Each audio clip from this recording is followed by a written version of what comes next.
capítulo 22, versículo 1 en adelante. El tema de hoy se titula Conociendo el efecto espiritual del buen nombre o el buen testimonio en el cristiano. Eso es muy importante.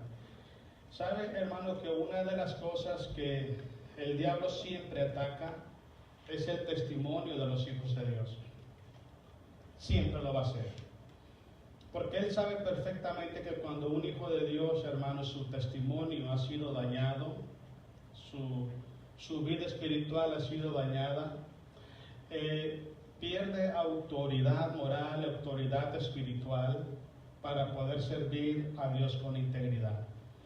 Hay tres formas de cómo, hermanos, el testimonio de un cristiano, de un hijo de Dios, se daña.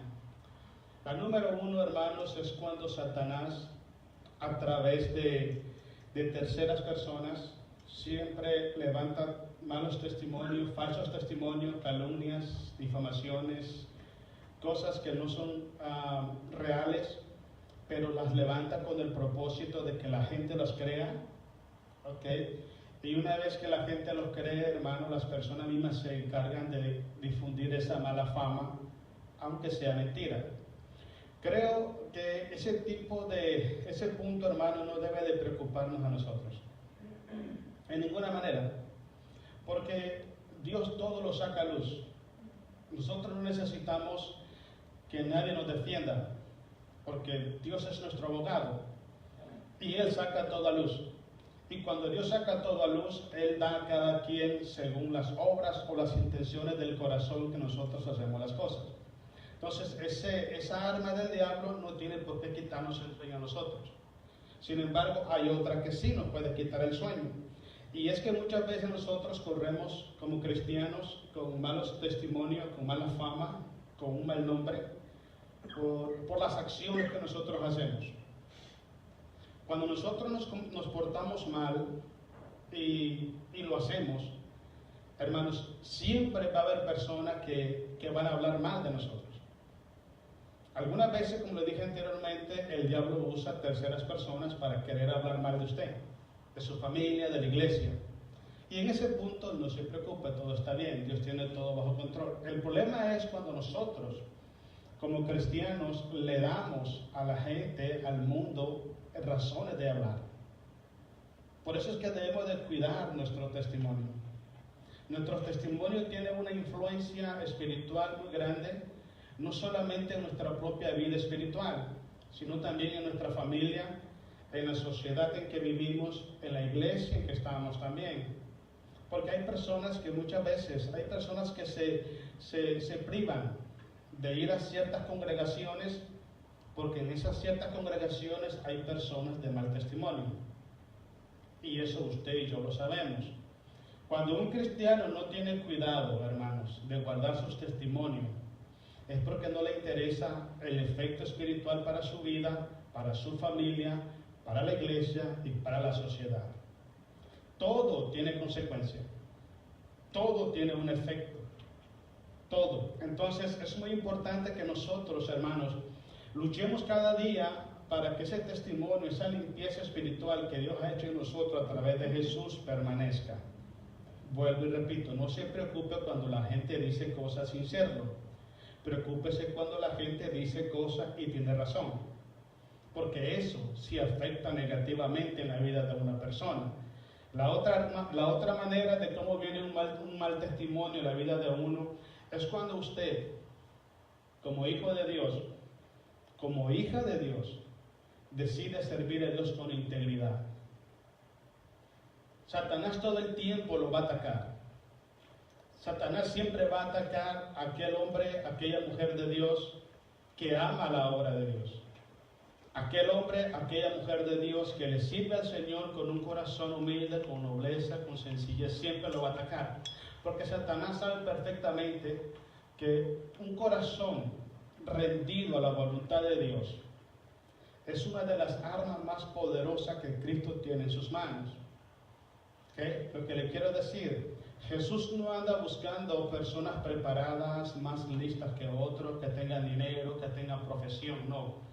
Jesús anda buscando corazones humildes, nobles, rendidos a su voluntad y propósito, no personas que están rendidos a su propia voluntad o propósitos personales, sino a los propósitos de Dios. Cuando Satanás se da cuenta que usted es un hombre, una mujer de Dios, siempre lo va a atacar. Usted ve en toda la Biblia un caso que me llama mucho la atención, es el caso de Daniel. A Daniel le hicieron una encerrona varias veces. Varias veces la gente le tenía envidia a Daniel porque Daniel, el rey lo tenía en alta estima. Dios honraba a Daniel. Y todo el tiempo, hermanos, hacían que el rey firmara edicto para que Daniel no siguiera siendo un sátrapa, un gobernador de Babilonia. Pero Dios siempre sacaba todo a luz y bendecía a su siervo y aplicaba juicio a las personas que actuaban con malicia. Pero siempre va a pasar. Yo dije un día a una hermana, le dije, mire, usted ahorita no es una líder, no lo es. Pero cuando usted sea líder, usted se va a dar cuenta de lo que se siente, te disparen por todos lados. A veces hasta sin razón, solo porque quiero hacerlo. Y le dije esto, un líder en la iglesia que no sabe vivir, que no sabe, hermanos, servir a Dios bajo las críticas, es porque no ha madurado espiritualmente. Necesitamos madurar espiritualmente. La gente siempre va a decir cosas, a veces buenas y a veces malas, pero que ninguna de las dos cambie lo que somos y el propósito para el cual hemos sido llamados. Cuando usted madura espiritualmente, usted se preocupa más por lo que Dios opina de usted que por lo que la gente opina de usted. Entonces, hay muchos cristianos hoy en día que no están dentro de las iglesias. Hay muchos cristianos hoy en día que están en sus casas. Conozco mucho. Si nosotros juntáramos a todos los cristianos de Reading, Anderson, Fred y Courtney, juntáramos todos los cristianos que están sin congregarse, formaríamos una iglesia como de 300 miembros. ¿Pero por qué pasa? Porque están en sus casas. Porque no tienen madurez espiritual. Porque no saben amar y perdonar al que los ofende. Porque no saben pelear la buena batalla de la fe. Y algunos otros porque no saben guardar su propio testimonio. Nosotros debemos de guardar siempre nuestro testimonio. Si alguien te hace mal, tú ve y haz el bien. Si alguien te ofende, bendícelo y no lo maldiga. Y si lo encuentras, salúdalo y dile Dios te bendiga, porque nosotros somos hijos de Dios. Entonces, cuando usted actúa con esa mentalidad, su testimonio se guarda puro delante de Dios y delante de los hombres. Vamos pues, Proverbio, capítulo 22, versículo 1. De más estima, la palabra estima significa valor, significa precio, significa valor en el término de importancia. Mire lo que dice, de más estima es el buen nombre que las muchas riquezas. ¿Por qué el proverbista usa estas palabras? Le voy a decir por qué. Porque una persona que tiene riquezas, una persona que tiene poder y que tiene fama en este mundo, puede beneficiarle mientras está en esta vida. Pero una vez que se muere, ninguna de las tres cosas le pueden ayudar para la eternidad de él.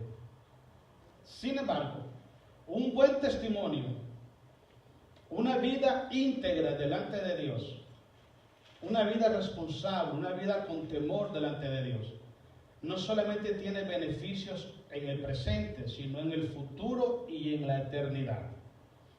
Por eso es que Salomón dice estas cosas. Es mucho mejor tener un buen nombre que tener muchas riquezas. Entonces, hay muchas personas hoy en día que tienen riquezas materiales, que tienen poder y autoridad. Usted lo ve en la sociedad en que vivimos, usted lo ve en la política, usted lo ve en las iglesias, pero sacrifican todo lo de su vida, su propia dignidad espiritual, la sacrifican con tal de llegar a ese punto en que están. Hay personas que por dinero matan a cualquiera. Hay personas que por llegar a ser presidente de una nación hacen hasta... Una vez dijo un pastor, para que una persona pueda ser un excelente presidente, tiene que hacer pacto con el diablo. Porque la mayoría, hermano, yo por eso no soy partidario de la política. Porque nunca he encontrado un presidente que tenga el corazón conforme a la voluntad de Dios. El que no hace una cosa mala hace otra. O sea, si yo apoyo a una persona, me hago partícipe de sus acciones. Un día vamos a hablar sobre eso. Pero el punto es, ¿qué hicieron estas personas para estar en el lugar que están? Sacrificaron su propia dignidad. Vemos las personas, las mujeres que llegan a ser actrices o llegan a ser, cantantes. En el trayecto de su crecimiento, de su ascenso a donde ellos están, hicieron cosas que no debieron hacerlas. Muchos vendieron su propia dignidad para estar en ese punto. Cuando esas personas mueren, esa posición que tienen delante de Dios no les sirve para nada. Sin embargo, si usted es una persona maltratada en esta vida, en esta tierra, por ser un hijo de Dios, como hablábamos el domingo pasado, en 1 de Pedro capítulo 4, versículo 2 en adelante, si usted es una persona que es ultrajada, es insultada, es difamada por predicar, por enseñar a Jesús, por ser leal, por ser derecho, hermano, cuando usted se muere, usted tiene un lugar muy especial en la presencia de Dios. Amén. ¿Sí ve qué importante es el buen testimonio? Más que el dinero, más que la fama y más que el poder. Pero las personas siempre buscan la fama, el poder y el dinero. Y se olvidan de lo mejor. Lo mejor es tener una buena relación con Jesús y ser íntegro en tu vida espiritual delante de los ojos de Dios. Versículo que sigue, sigamos leyendo. Dice el 2, el rico, ya falta, ¿verdad? Y la buena fama, dice, más que la plata y el oro. Ahora, hay dos tipos de fama. Hay dos tipos de fama. Hay una fama que es carnal. Una fama que viene, hermano, de un corazón egoísta, de un corazón ambicioso, de un corazón vanidoso, de un corazón incrédulo, de un corazón, hermano, que la avaricia, a ser visto, al poder, lo lleva a hacer cosas fuera de los límites de Dios. Pero la fama de la que Dios habla, la fama, el buen nombre que Dios habla para con sus hijos, tiene que ver con integridad, tiene que ver, hermano, con llevar con dignidad el nombre de Jesús donde quiera que usted lo lleve. Tiene que ver con el buen testimonio que usted presenta delante de Dios, delante de la familia, porque le voy a explicar algo, hermanos. Cuando una persona tiene un mal testimonio delante de Dios, el primer lugar donde se ve ese mal testimonio es en la familia. Es la familia. Porque la familia es el reflejo de lo que se vive, se cree y se enseña en el hogar. Si usted mira a un hijo, a un niño, póngale atención, lo que usted ve a un niño de 6 años para arriba, usted se va a dar cuenta de lo que sus padres viven en su casa. Usted se da cuenta. Porque los niños siempre van a copiar lo que los padres dicen, lo que los padres hacen, lo que los padres creen, a donde los padres van, los hijos siempre van a querer ir. Y los hijos nunca van a mentir. Un niño de 6 años a 11 años nunca va a venir a la iglesia a presumir que es cristiano. Porque la presunción no está en su mente. Porque lo que hay en su mente es inocencia. Y él va a vivir sencillamente lo que ha aprendido dentro de su hogar. Entonces, cuando un padre de familia está caminando en integridad delante de Dios, es una persona que tiene buen testimonio delante de Dios. Por mucho que el diablo quiera hacerle daño, esa bendición de ser íntegro delante de Dios se va a reflejar también en sus hijos. Cuando la familia está sometida a Dios, está entregada a Dios, es porque los que están al frente son personas que tienen temor de Dios y caminan en integridad delante de los ojos de Dios. Voy a darles un testimonio. Mira, hay una persona en Puerto Rico, no, perdón, República Dominicana. Este hermano es un cristiano, es un hermano cristiano, ya está mayor. Pero me llama la atención el testimonio de él y de su familia. Tiene 6 hijos varones, los 6 ya son hombres. Tiene 3 hijas mujeres, las 3 ya son mujeres. Este hermano era de condición humilde, me refiero económicamente, muy humilde. Él era taxista, él andaba taxiando para mantener económicamente a su familia. Y por la tarde y por la noche, de tarde y noche, servía a Jesucristo. Llegó a ser el pastor de la iglesia, empezó de abajo, Dios lo empezó levantando y llegó a ser pastor de la iglesia. Y aún siendo el pastor, él trabajaba de día y de noche servía a Dios en la obra. Lo voy a resumir. De las 3 hijas, una de ellas es misionera, la otra canta alabanzas a Dios y es conocida a nivel internacional, y la otra es esposa de un pastor. De los 6 hijos, 3 de ellos son médicos y los otros 3 son jugadores de béisbol de las grandes ligas. ¿Ve una familia así? Es una familia totalmente victoria, por donde usted lo busque. Son personas, hermano, ellos tienen una organización que ayudan a niños, tienen para ayudar a niños abandonados, para mujeres maltratadas. Ellos invierten mucho dinero como familia. Pero ¿dónde empezó todo? En una persona humilde, un hombre humilde, un cabeza de hogar humilde, que se sometió a Jesús y decidió servir a Jesús, trabajar fuerte en la obra de Dios para ayudar a su familia y para ayudar al prójimo y agradar a Dios. ¿Qué hizo Dios? Dios lo honró. Cuando usted mira a esa familia, miré una foto de él sentado, él y su esposa y todos sus hijos detrás.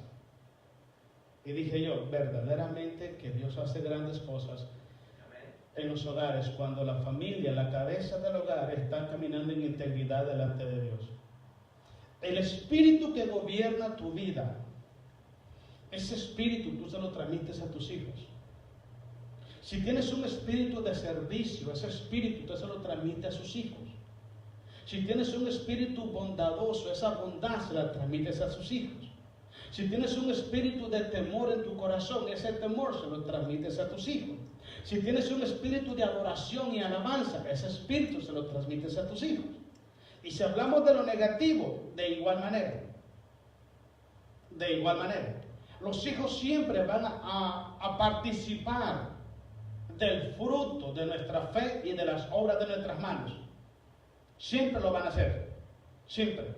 Recuerdo a mi sobrino, hermano, el que está aquí en Norfolk, aquí en, ¿cómo se llama este estado? Nebraska. Él ya es hombre, tiene su familia y todo. Cuando él tenía 8 años, yo lo llevaba a la iglesia. Y yo recuerdo una vez que estábamos sentados, yo lo llevaba, eran 5 sobrinos y todos estaban pequeños, 7, 5 años pequeños, ¿no? Y él tenía como 7, 8 años. Una vez le pregunté a todos ellos, ¿ustedes qué van a hacer cuando sean adultos?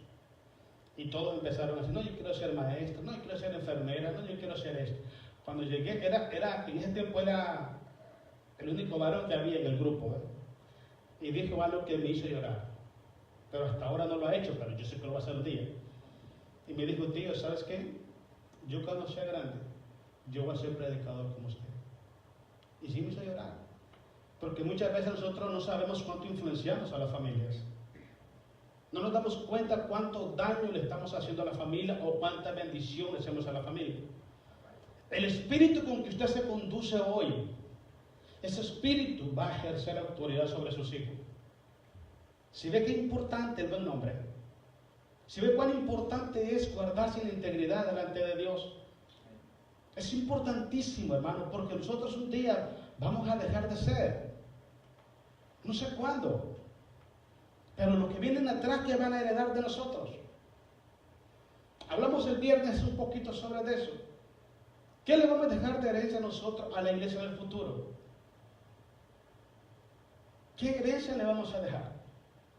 El día que me toque salir a mí de aquí, a los hermanos que estamos en la mesa directiva, salimos, entra otra mesa directiva. ¿Qué herencia le vamos a dejar? ¿Qué espíritu le vamos a dejar como herencia, como iglesia? Tenemos que pensar todas esas cosas. No tenemos que prestar atención, afanarnos, esforzarnos por las cosas materiales, por la vanidad de este mundo. Porque eso no trae integridad delante de los ojos de Dios. Lo que trae integridad delante de los ojos de Dios, hermanos, es mantener nuestra propia integridad, nuestra propia lealtad a Jesús. No importa que venga lo que venga y pase lo que pase.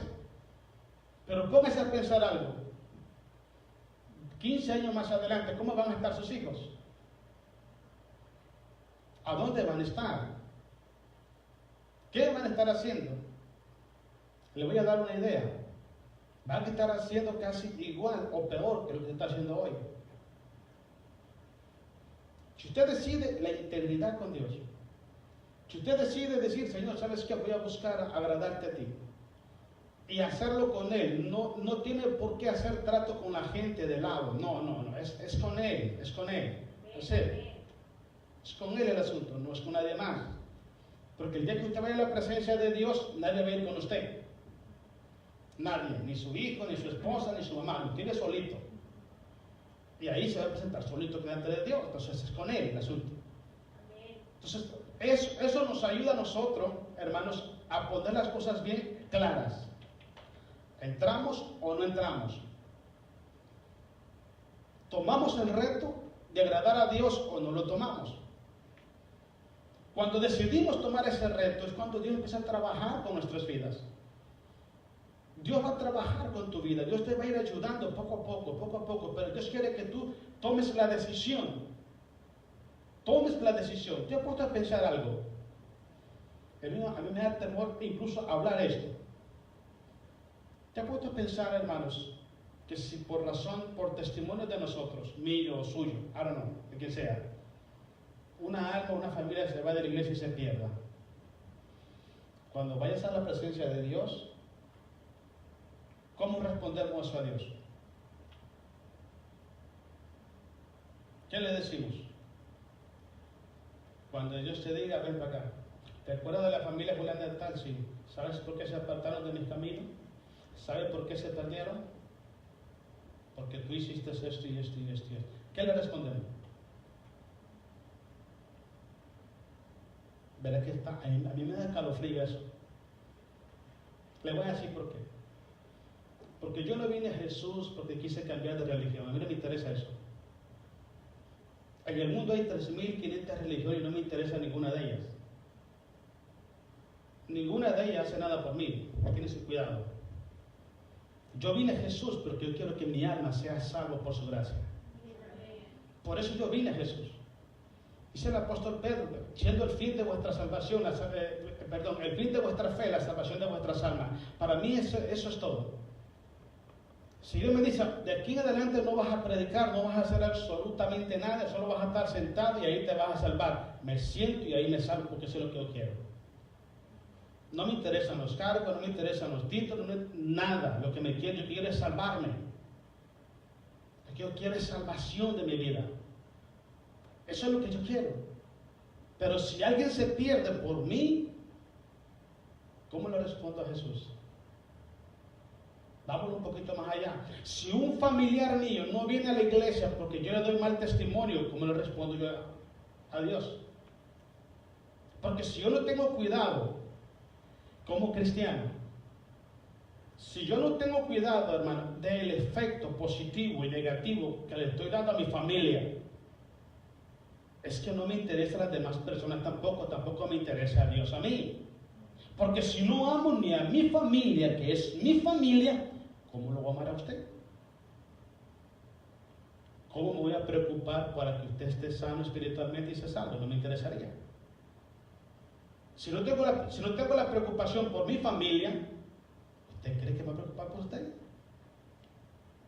Lo que le quiero decir, todo empieza por la familia. Todo. Por ahí empieza todo. El reflejo de una fe genuina La evidencia de una fe ficticia en una persona, en un cabeza de hogar, en un matrimonio, se ven los hijos. Ahí se ve. Entonces, ¿qué tenemos que hacer? Tenemos que luchar cada día para agradar a Dios. Cada vez eso. Hágalo por usted, hágalo por su familia, porque el efecto espiritual viene porque viene, y lo vamos a ver con la palabra de Dios. El versículo 2, sigamos leyendo. El rico y el pobre se encuentran, a ambos los hizo Jehová. Queda a entender que Dios es soberano sobre todas las personas. Dios es el que decide quién tiene dinero y quién no tiene dinero.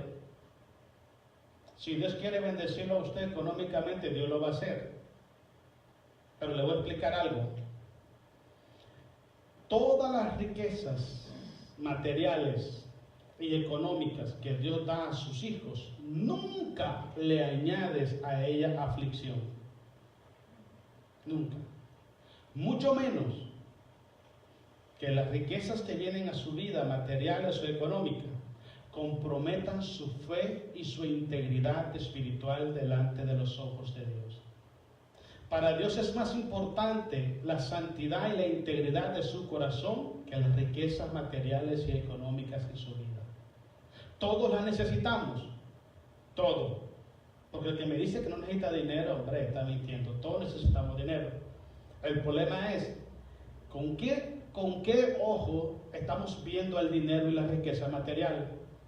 Si usted tuviera dinero ahorita, estuviera en la posición espiritual en que está, estuviera buscando más de Dios, estuviera sirviendo a Dios, fuera esa persona humilde y sencilla de corazón que lo es ahorita. Si Dios sabe que todo eso no es posible por el dinero, téngalo por seguro que Dios no le va a permitir más de lo que necesita. Porque para Dios es más importante la salvación de su alma que los deleites terrenales de esta vida que el hombre quiere experimentar.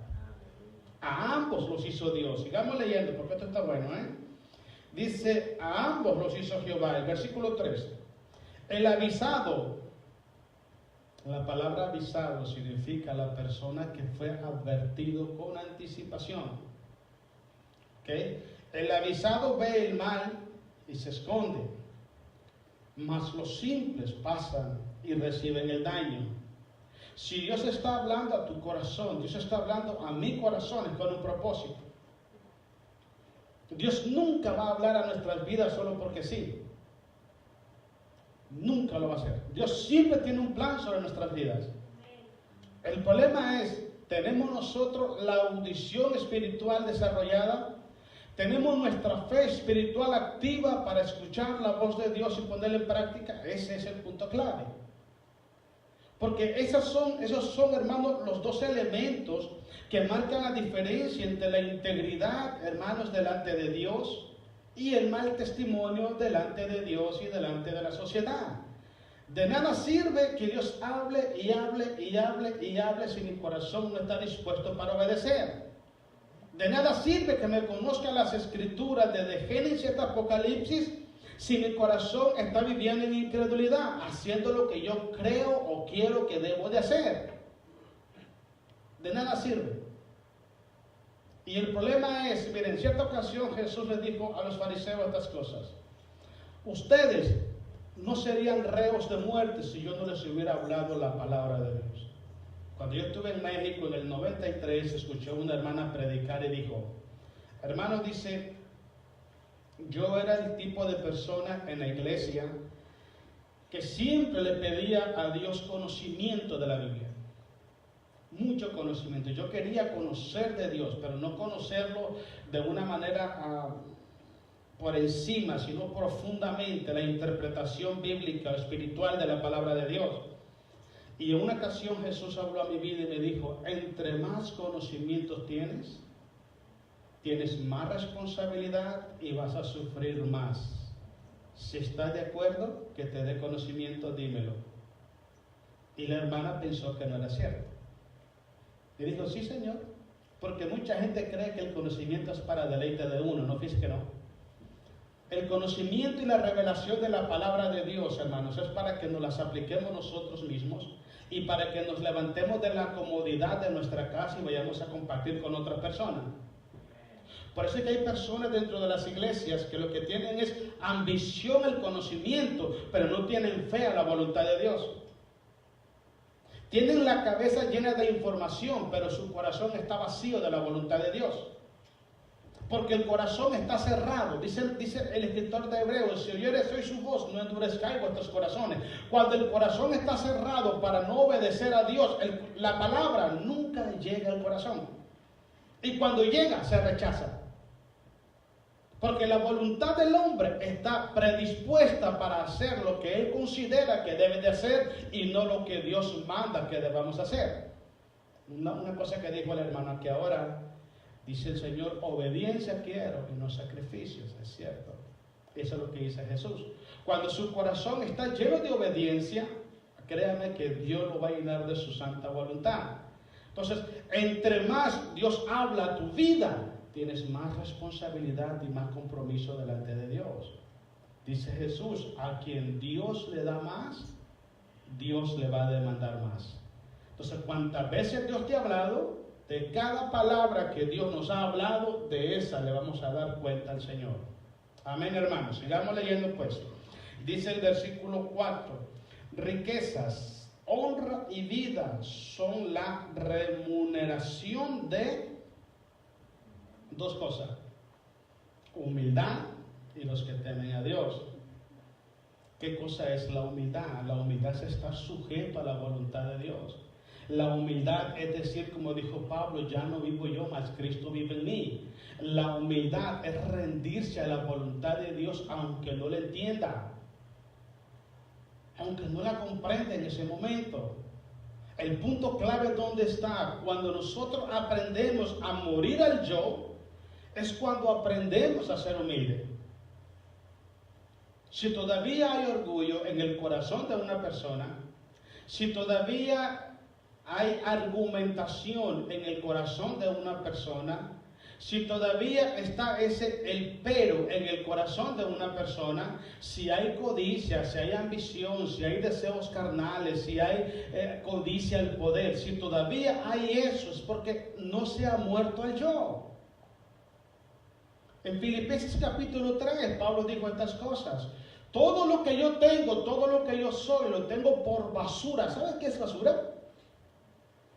Algo sin valor, que no lo aprecia, que lo tira, no me sirve. Eso es basura. Pablo dice: yo todo lo que soy, todo lo que tengo, todo lo que sé, todo lo que he hecho, lo tengo por basura con tal de ganarme a Jesús. Esa es humildad. Eso es humildad. Entonces, cuando una persona camina en humildad delante de Dios: Señor, ¿qué tú quieres que yo haga? Señor, heme aquí, envíame a mí. Padre, yo no entiendo esta cosa hoy, pero yo lo voy a hacer porque tú me mandas a hacerlo. Señor, no puedo hacerlo humanamente, pero si tú usas mi vida, yo aquí voy. Esa es humildad. Humildad es estar sujeto a la voluntad de Dios. Humildad es reconocer sus limitaciones espirituales y humanas para someterse a la voluntad de Dios. Esa es humildad. Pero si alguien dice: soy humilde, y él cree: no, yo lo puedo hacer porque tengo 30 años en el evangelio, porque yo sé más que tú, porque yo soy esto. Eso no es humildad, eso es arrogancia. O porque yo doy más dinero en la iglesia, porque yo compré esto, yo compré lo otro, así que yo merezco esto. Eso no es humildad. Eso es arrogancia. La humildad, hermano, es sencillez de corazón. Yo soy lo que soy por la gracia de Dios. Si la gracia de Dios no hubiera alcanzado mi vida, si la misericordia de Dios no nos alcanzara cada día, usted no estuviera sentado en esa silla, yo tampoco estuviera acá. Por eso es que dice la Biblia que la misericordia de Dios son nuevas cada mañana, porque cada mañana usted y yo necesitamos la misericordia de Dios. Si la misericordia de Dios no te alcanza, usted y yo no estuviéramos acá. Ahora, ¿a quién le damos la gloria? ¿Por qué estamos aquí? Esa es humildad. Proverbios dice que con donde hay humildad y hay temor de Dios, ¿sabes qué es el temor? El temor es consultar a Dios antes de tomar una decisión. Normalmente el cristiano no lo hace. No lo hace. Es un porcentaje arriba del 80% del cristianismo hoy que están haciendo cosas, tomando decisiones, haciendo proyectos personales, hablando cosas, diciendo cosas, pensando cosas y no hacen la pregunta, ¿esto le agrada a Dios? Primero hay que buscar la presencia de Dios. Señor, ¿es tu voluntad que hagamos esto? Padre, ¿es tu voluntad que yo tenga este sentimiento en mi corazón en contra de cierta persona?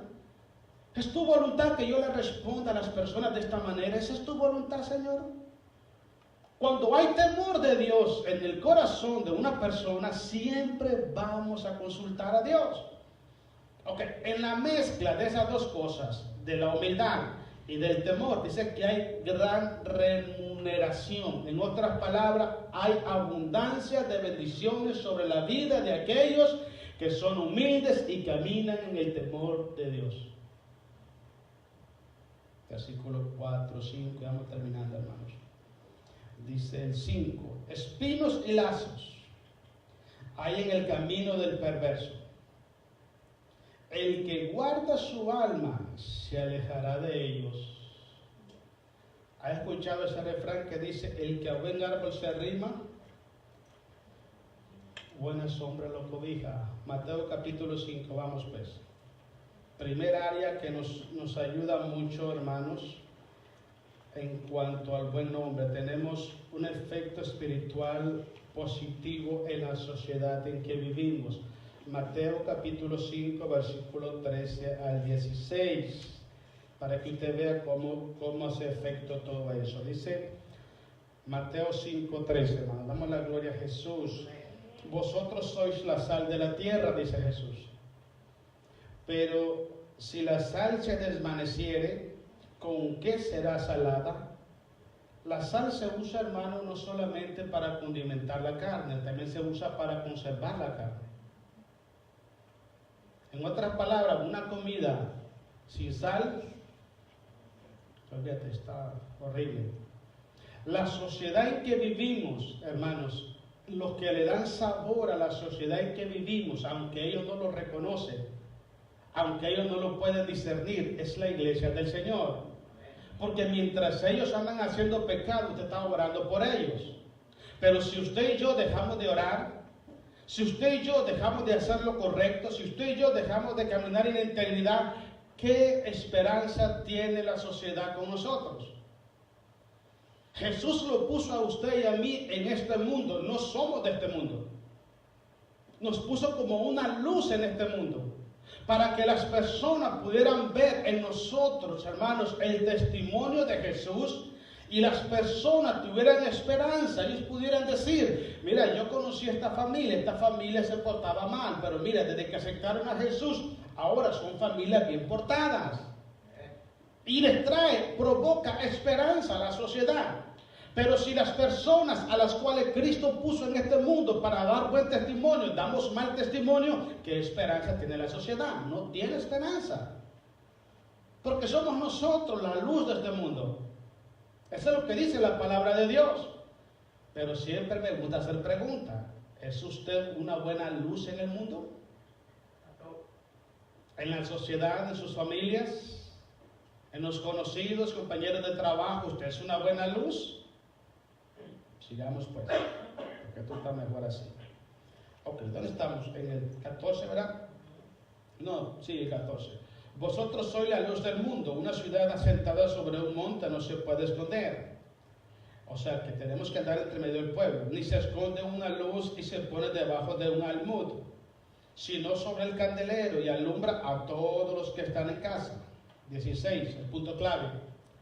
Así alumbre vuestra luz. La palabra luz significa santidad, obediencia, fidelidad a Dios, delante de los hombres, para que vean vuestras buenas obras y glorifiquen a vuestro Padre que está en los cielos. Palabras sencillas. Usted como hijo de Dios tiene dos opciones: honrar a Dios o deshonrarlo. No hay un punto intermedio.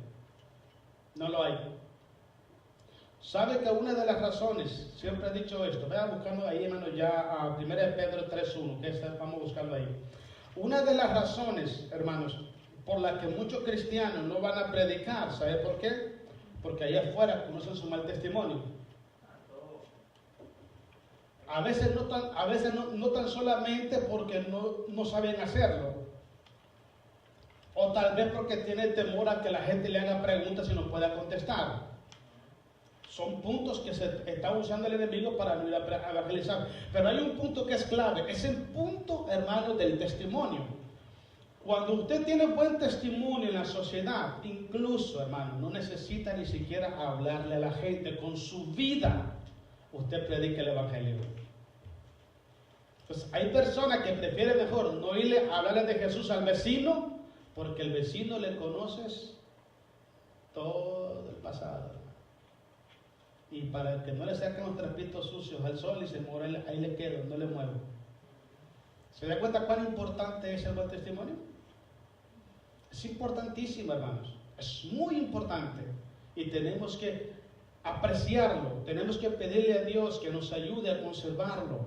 Tenemos que pedirle a Dios que nos dé sabiduría para que donde quiera que vayamos podamos decir, hermanos, sin temor, sin miedo, sin pena: yo soy cristiano, soy hijo de Dios. ¿Y qué? Primera de Pedro, este está bueno, ¿okay? También tiene que ver, hermano, en cuanto a los esposos y las esposas. Eso está bonito. Primera de Pedro, capítulo 3, versículo 1, dice así: asimismo vosotras mujeres. Voy a hablar algo muy importante. Este pasaje no solo es aplicado para las mujeres, también para los hombres. Porque hay hombres que son cristianos y dan mal testimonio a sus esposas. Entonces no le tiremos la pedrada a las pobres damas, también agarrémosla a nosotros. ¿Alguien dice amén? Yo estoy con ustedes, hermanas, hoy. Yes. Ok, mujeres, están sujetas a vuestro marido. ¿Cuán difícil es eso? ¿Cuán difícil es eso hoy en día en la sociedad cuando está? Mire, venimos de nuestra tierra, machismo, venimos acá y feminismo. Es un desastre la sociedad, hermano. Por eso que yo les decía a ustedes el domingo, cuando nosotros no aprendemos, no aceptamos el consejo de Dios conforme a la palabra, allá afuera nos van a discipular. Allá afuera nos van a discipular. Y cuando usted recibe el discipulado del mundo, si es mujer, lo van a poner a ser feminista, y si es hombre, un machista. Y ambos son enfermedades sociales.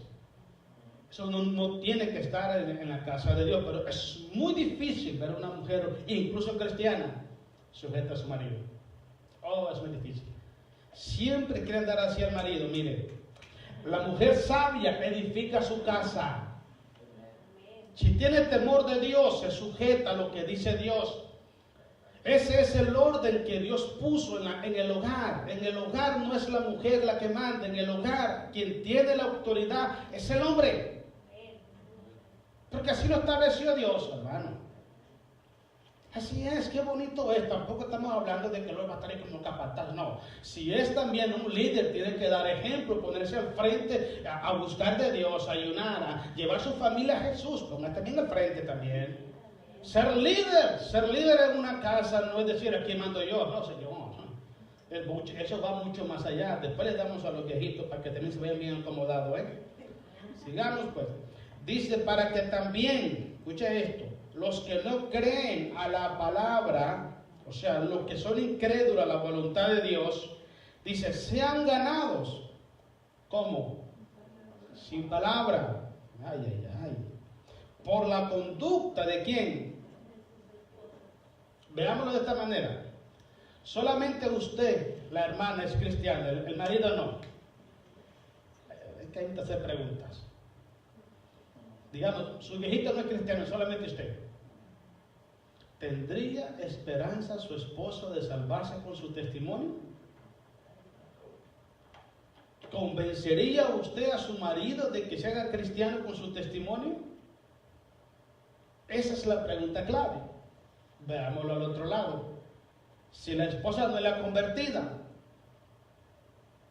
convenceríamos a nuestras esposas para que vinieran a los pies de Jesús con nuestro testimonio? Esas preguntas son buenas, hermanos, son buenas, hay que hacérselas. ¿Okay? El versículo 2. Considerando vuestra conducta casta y respetuosa. Vuestro atavío no sea el externo, si se de peinados ostentosos, de adorno de oro o de vestidos lujosos.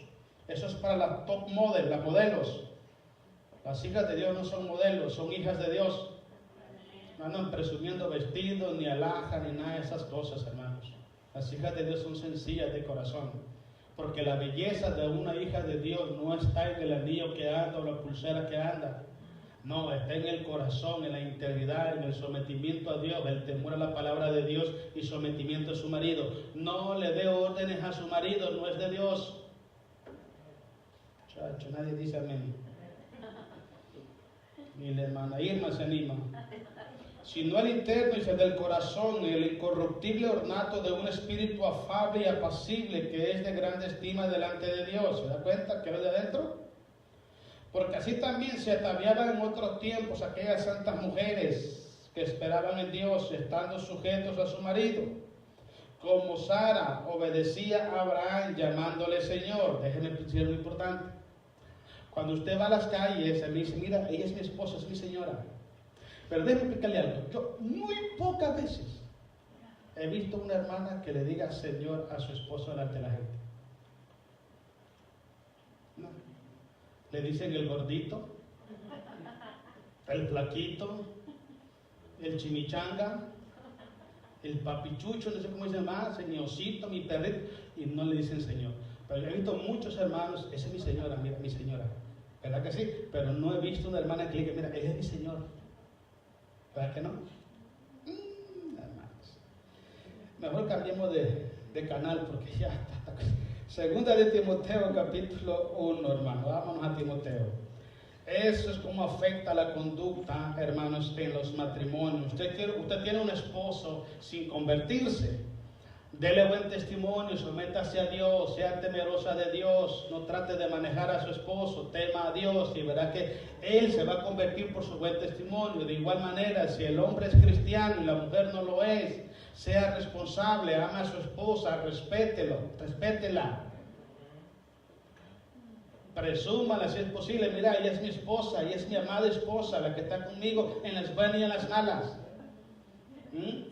Porque es de ambos lados, no solamente es para uno, es para los dos. Pero si presta atención de algo que quizás se está olvidando, la importancia del buen testimonio que hay dentro del matrimonio. Es importante, hermanos, es muy importante. Hay hermanos que tienen esposas y hay hermanas que tienen esposos que son recién convertidos. ¿Cómo pueden afirmar su corazón? ¿Cómo pueden aprender de Jesús si nosotros, los que tenemos más años, no le damos el ejemplo?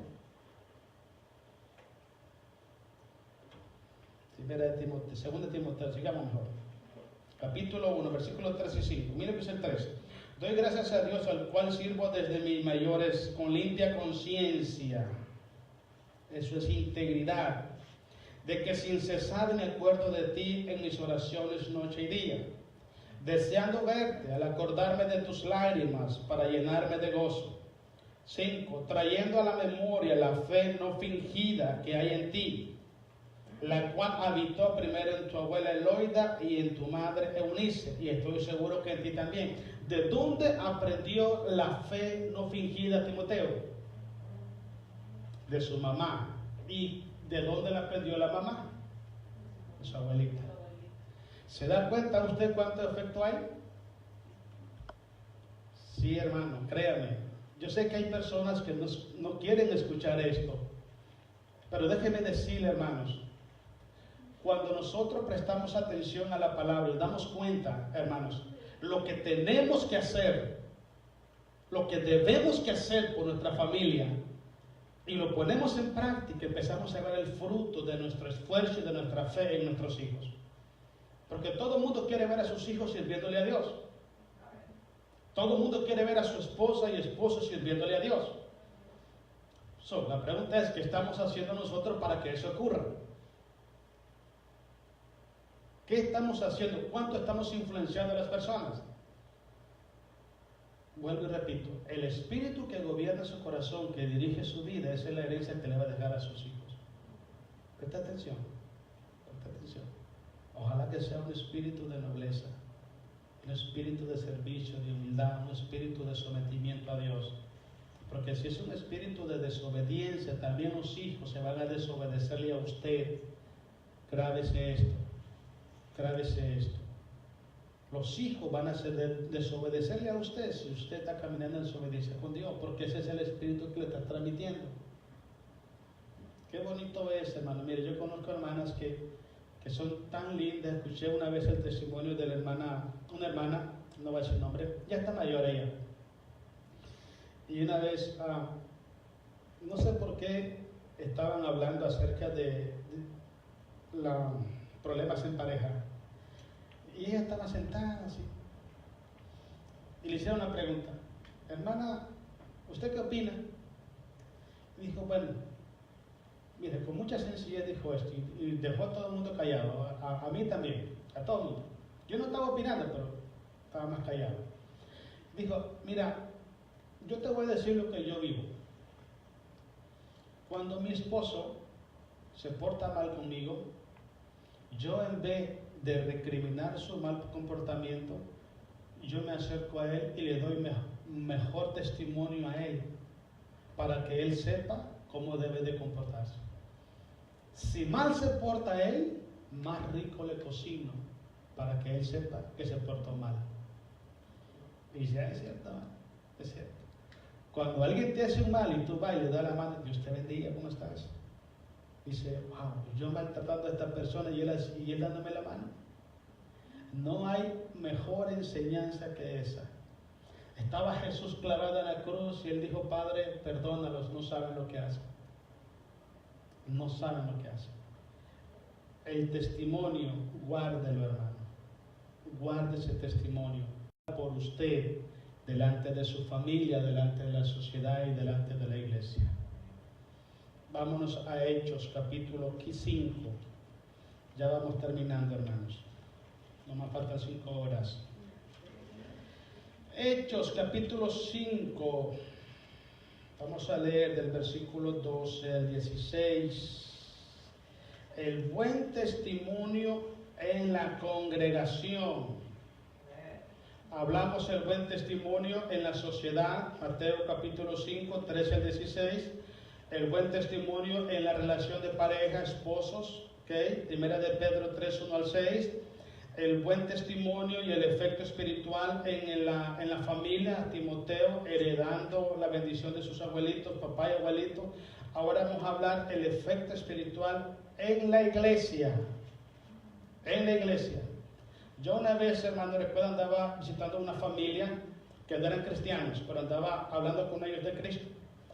Y entonces llegaron otros familiares ahí y empecé a hablarle de Jesús. Y me dice, oiga, ¿a qué iglesia va usted? No, pues vamos a tal iglesia, a tal lugar. Ah, ok. Dice, oiga, y ahí va la familia fulana de tal. ¿Quiere que le diga? Le voy a decir algo. Yo sudé bien helado, hermano. Dije, santo Dios, ¿qué harían estos ahora? Porque es lo que pasa, hermano. Mire, todos llevamos la honra. Todos llevamos la honra o todos llevamos la deshonra. ¿A qué iglesia va? A la buen pastor. ¿Y ahí va el hermano Ángel? Sí. Gloria a Dios. ¿Verdad? Pero se dice, ¿y el hermano Israel? Pues, ¿qué le digo, hermano? Pues, llega una vez al mes ahí, como que somos conocidos. Porque todos llevamos, y yo sentía aquel sudor frío en el cuerpo. Y yo así como que entre sí, no, sí, hermano, sí, hermano. Y ya dijo, ¿sabes qué, hermano? Cuando yo sea cristiano, quiero ser como esa familia. Entonces yo oh, sí, hermano, ellos van con nosotros, hermano. Claro que sí, hermano. Son tremendos siervos de Dios. Se siente orgulloso uno, pero cuando se anda portando mal y le dice, mira, él va ahí. Ni como mentira, hermano. Pero sí llevamos la fama a todos. Miren lo que pasa aquí. Hechos capítulo 5, el versículo 12. Estamos todos ahí, hermanos. Dice, y por la mano de los apóstoles se hacían muchas señales y prodigios en el pueblo. Y estaban todos unánimes en el pórtico de Salomón. De los demás, ninguno se atrevía a juntarse con ellos, mas el pueblo los alababa grandemente. Otra pregunta, porque yo pregunto mucho, hermano, porque usted no pregunta, que yo pregunto. ¿Ok? Vamos a ver. ¿Qué concepto cree usted que tiene la sociedad de nosotros? Basándose en la vida de nosotros, por supuesto. En la relación que tenemos nosotros, lo amigable que somos, lo amoroso, lo respetuosos que somos, los serviciales, los honestos, los sinceros que somos. ¿Qué concepto tiene la sociedad de la iglesia? ¿Será que nos alaban grandemente? Está buena la pregunta.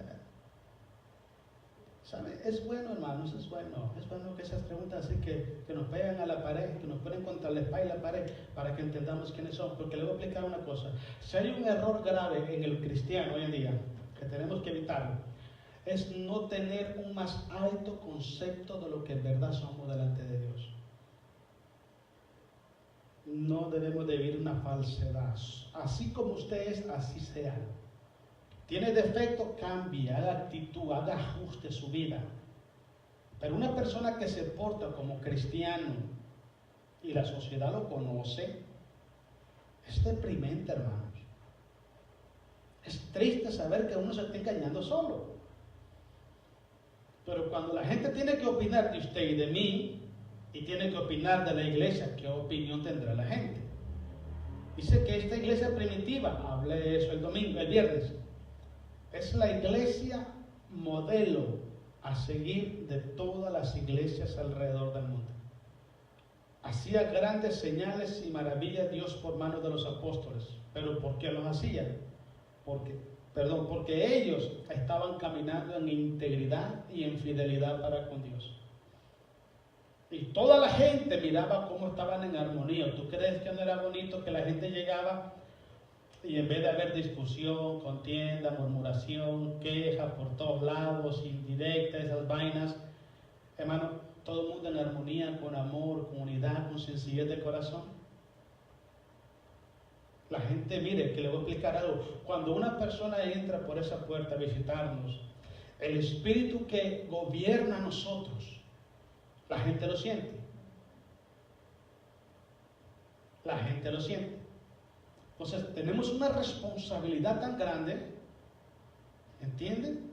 De ponernos las pilas para que sea el Espíritu de Dios quien gobierne este lugar. Dios nos ha dado todo para que nosotros vivamos en armonía, en unidad y en paz. Todo. Dije esto el viernes. Es el punto más complicado dentro del pueblo de Dios. Porque cada quien anda en sus propios proyectos. Cuando yo ando en mis proyectos, yo voy a pasar por encima de usted, porque yo quiero alcanzar mis proyectos. Pero si yo ando en los proyectos de Jesús, yo no puedo pasar por encima de usted. Al contrario, usted me va a ayudar para alcanzar mis proyectos que Cristo me llamó a alcanzar, y yo le voy a ayudar para que usted alcance los proyectos a los cuales Jesucristo le llamó a alcanzar. Ser de ayuda, más bien. Me gusta mucho, hermano, cuando Jesús empezó a bautizar en el río, hermano, después que Juan lo bautizó. Jesús se fue a bautizar a otro lugar y andaba con sus discípulos. Llegaron los discípulos de Juan y le dijeron: Señor, ¿te acuerdas de Jesús a quien tú diste testimonios en el Jordán? Sí. ¿Qué crees? También anda bautizando, dice, y llega más gente donde él que donde ti. Ese celo no tiene que estar en un hijo de Dios. Si usted ve un hijo de Dios que Dios lo está bendiciendo en cualquiera de las áreas, gócese y alégrese porque Dios lo está bendiciendo. Eso tiene que ser así. Pero en la práctica es así. I don't think so. Hay gente que no se alegra por la bendición de un hermano. Somos hermanos. Hombre, somos una familia. ¿Saben cuál fue la respuesta de Juan? Nadie puede recibir nada si no le he dado del cielo. Y segundo, dice Juan, es necesario que yo mengüe para que Él crezca. ¿Sabes qué es eso? Humildad y temor. Por eso es que Jesús dijo, de cierto os digo, que no ha nacido hombre, nacido de mujer, más grande que Juan. El ministerio de Juan duró 6 meses. Y en 6 meses preparó el camino para la venida de Jesús a la tierra. Tú y yo somos millones, somos 768 millones de cristianos alrededor del mundo, sin meter lo que se ha muerto. Y todavía no hemos preparado el camino para la segunda venida de Jesús. Y este lo hizo en 6 meses. Tenemos 2000 años nosotros, no lo hemos hecho. Porque eso es lo que tarda, eso es lo que necesita Jesús para levantarnos a nosotros. Que cada uno de los que estamos en la iglesia tengamos un corazón dispuesto, preparado para irnos con Cristo. Que haya salud espiritual en nuestros corazones, que haya santidad, que haya respeto en nuestros corazones, haya temor en nuestros corazones. Que las personas de allá afuera tengan el conocimiento de la verdad y sean salvos. Cuando el número esté completo, Jesús viene y nos vamos. ¿Pero por qué no ha venido? Se lo voy a decir por qué no ha venido. Porque hay mucha gente allá afuera que todavía no ha escuchado el mensaje del Evangelio. Y hay mucha gente que está adentro, que tiene el corazón y pies y medio en el mundo también. No está preparada la gente. No está preparada. Dice la Biblia, sé santo porque yo soy santo. Sé santo en toda vuestra manera de vivir. Venir a una iglesia con una Biblia en la mano, cantar, levantar las manos, dar ofrenda, eso no trae salvación. No, Señor, no se confunda. La salvación viene cuando tiene Jesús control de nuestra vida, cuando Él es el Señor de nuestra vida, cuando Él gobierna nuestras vidas y todo lo que hacemos es para glorificarlo a Él. Cuando vivimos en integridad delante de Dios con una fe no fingida, eso es lo que garantiza salvación de nuestra vida. Jesús dijo, séme fiel hasta la muerte. ¿A quién? A Él. Séme fiel hasta la muerte y te daré la corona de la vida. ¿Hay fidelidad en su corazón para con Jesús? ¿Hay lealtad en su corazón para con Jesús? Dice nada. No todo el que me diga Señor, Señor, dijo Jesús, entrará al reino de los cielos. Sino el que hace la voluntad de mi Padre que está en los cielos. Yo vuelvo y repito algo. Yo no sé por qué usted vino a los caminos de Dios. Yo desde hace 28 años que acepté a Jesús lo tengo muy claro. Yo lo tengo muy claro, hermano, y venga lo que venga. Y se lo digo en el nombre de Jesús. No importa lo que yo tenga que hacer, pero que yo en el nombre de Jesús, yo corono mi carrera porque la corono, hermanos. Yo lo voy a hacer. Porque yo lo dije que lo voy a hacer y en el nombre de Jesús, con su ayuda, yo lo voy a hacer. Es importante ponernos eso en mente. ¿Qué necesitamos? Vivirlo cada día, cada día, cada día, cada día. Cada día tiene su propio afán. Tenemos que luchar cada día, pero no bajar las manos. Cuando bajamos las manos, Dios dice, ya lo tengo. Y una vez que te agarra, cuesta que te le sueltes, hermanos. El último versículo, vámonos al libro de Job. Job capítulo 42. Versículos 7 al 9, ese es el último, man. Ya aquí terminamos ya, para que ya se vaya estirando un poco. Usted sabe quién era Job, ¿verdad? Tremendo hombre de Dios que el Señor permitió que fuera tentado más allá de sus fuerzas. Satanás llegó a pedírselo para ponerlo a prueba. Es lo mismo que Jesucristo. La palabra que se usa en Job capítulo 1, en el versículo 7 y 8, es la misma palabra que Jesús le dijo a los apóstoles. Jesús le dijo a los apóstoles, Satanás os ha pedido para zarandearos como a trigo. Pero yo, dice Jesús, he rogado al Padre para que vuestra fe no falte. La única persona que te puede sostener en medio de las pruebas se llama Jesucristo, hermano. Oh, es el único. Es el único. Job era un hombre, hermano, mira, era pocos en la Biblia. Escuche, pocos en la Biblia que Dios mismo, Él muestra orgullo y placer con Él. Dios estaba orgulloso de la vida de Job. Le llama varón perfecto, varón temeroso y apartado del mal. Tenía 7 hijos. Sus 7 hijos hacían fiesta todos los días. Y él todos los días ofrecía sacrificio a Dios para pedirle perdón por sus hijos. Era un hombre que servía de consuelo al necesitado, hermanos, en su comunidad. Era un hombre próspero económicamente, era un hombre próspero familiarmente, era un hombre próspero en la sociedad, era un hombre próspero económicamente y espiritualmente, era un hombre bendecido por Dios y en Dios. Y sin embargo, Dios permitió todo lo que pasó. Cuando nosotros llegamos a ese punto, hermanos, cuando estamos en medio de las pruebas, cuando ya no encontramos las salidas a los problemas, hermano, es el momento de que usted use esa experiencia negativa que esté viviendo para que pueda y aprenda a honrar a Dios. Job aprendió a honrar a Dios, pero mire lo que dice, me gusta mucho este pasaje, leámoslo, hermanos. Job capítulo 42, versículo 7, dice así: y aconteció, dice, que después que habló Jehová estas palabras a Job, Jehová dijo a Elifaz temanita: mi ira se encendió contra ti. ¿Por qué razón? Porque estaban hablando calumnia, estaban juzgando y condenando al Hijo de Dios. Llegó el momento que dijo Dios: ok, ahora me toca a mí hacer justicia. Cuando usted guarda la integridad delante de Dios, fue el punto con que empezamos. No tenga temor, hermano, a la gente que habla mal de usted.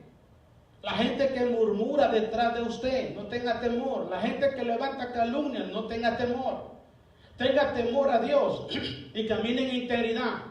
Déjelo todo en las manos de Dios, porque Dios sabe exaltar al humilde y al soberbio. Él lo ve de lejos. Ese es el punto que tenemos que entender como hijos de Dios. Nuestra integridad como hijo de Dios, póngale en las manos de Dios. Haga lo que tiene que hacer y déjele el resto a Dios, porque con el tiempo todo sale a luz. Y miren lo que sigue para aquí, hermano, miren. Elifaz temanita: mi ira se encendió contra ti y tus 2 compañeros, porque no habéis hablado de mí lo recto como mi siervo Job. ¿Quién era el íntegro? Job. No los amigos de Job. Se ve que Dios honra a los que le honran. ¿Sí se da cuenta, hermanos? Dios honra a los que le honran. El corazón, la voluntad, las intenciones de cada uno está siempre delante de los ojos de Dios. Preocupémonos por eso. Versículo 8.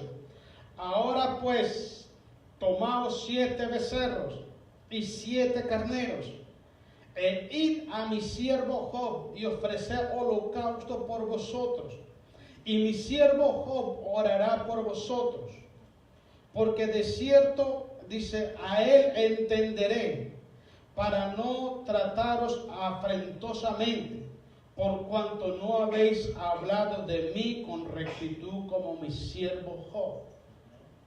Dios no aceptó ningún sacrificio de ellos. No lo aceptó, porque su corazón no era un corazón íntegro delante de los ojos de Dios. Todas las cosas que nosotros hacemos delante de Dios, hermanos, lo hablamos eso el viernes, cuando Josué dijo: vosotros, ustedes, no pueden servir a Jehová el Señor, porque Jehová el Señor abomina vuestras rebeliones. Primero, antes de traer una ofrenda al altar, debemos de escudriñar nuestro corazón si estamos siendo sinceros e íntegros delante de los ojos de Dios. Dios nunca va a recibir una ofrenda de una persona que su corazón no sea íntegro delante de Él. No lo va a hacer, porque es una ofrenda que está contaminada con el pecado. Y a Dios no se le da lo contaminado, a Dios se le da lo puro, lo santo.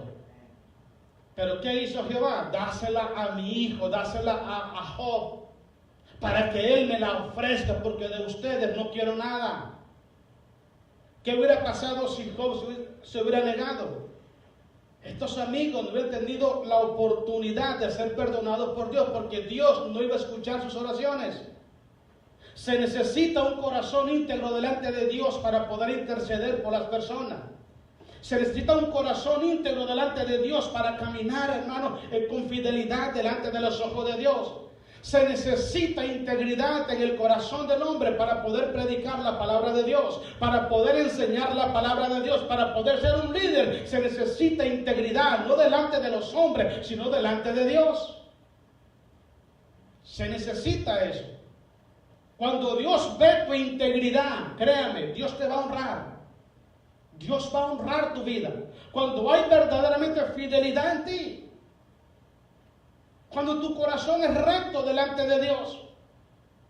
Porque si hay algo que Dios mira, es el corazón de los hombres. Dios no mira la apariencia exterior de nosotros. Porque muchas veces cuando el hombre quiere aparentar exteriormente, es porque está excluido de la voluntad de Dios. Samuel pensaba que uno de los hijos de Isaí iba a ser el rey de Israel. Jehová lo exhortó. Yo no miro lo que los hombres miran. Los hombres ven lo que está delante de sus ojos, mas yo miro su corazón. Así que llámame a David, al que Isaí desechó. Yo lo voy a poner como rey sobre Israel. Aunque el hombre te deseche porque eres de condición humilde, aunque el hombre te deseche porque tú eres una persona noble de corazón, no te preocupes, porque delante de los ojos de Dios tú eres de alta estima delante de la presencia del Señor. Y es el punto que tenemos que tomar en cuenta. No solamente ser testimonio en la sociedad, con nuestras parejas, con nuestra familia, hermano, también en la iglesia, sino también tener un buen testimonio delante de los ojos de Dios. Delante de los ojos de Dios. Voy a terminar con esto. Pasa, hermano Ángel. Un punto que tocamos anteriormente. Preocúpese. Enfoque su vida por lo que Dios dice de usted. No enfoque su vida por lo que la gente dice de usted. Aprenda a amar y a bendecir a la gente que habla mal de usted. Bendígalo. ¿Sabe por qué, hermanos? Porque esas personas, sin querer, se están metiendo en un problema muy grave. Dice la Biblia que el que maldice al pueblo de Israel, Dios los maldice a él. Si una persona hace algo indebido en contra de un hijo de Dios, su padre se va a levantar en defensa de esa persona. Créame que sí. Nosotros somos los hijos de Dios. Si alguien te hace un mal, bendícelo, hermanos. Yo siempre le pido perdón a Dios por mis pecados. Pero también he aprendido a pedirle a Dios perdón por la gente que imprudentemente hacen cosas. Porque son hijos de Dios, pero sus decisiones son equivocadas. Pónganse de pie, hermano. Vamos a orar a Jesús.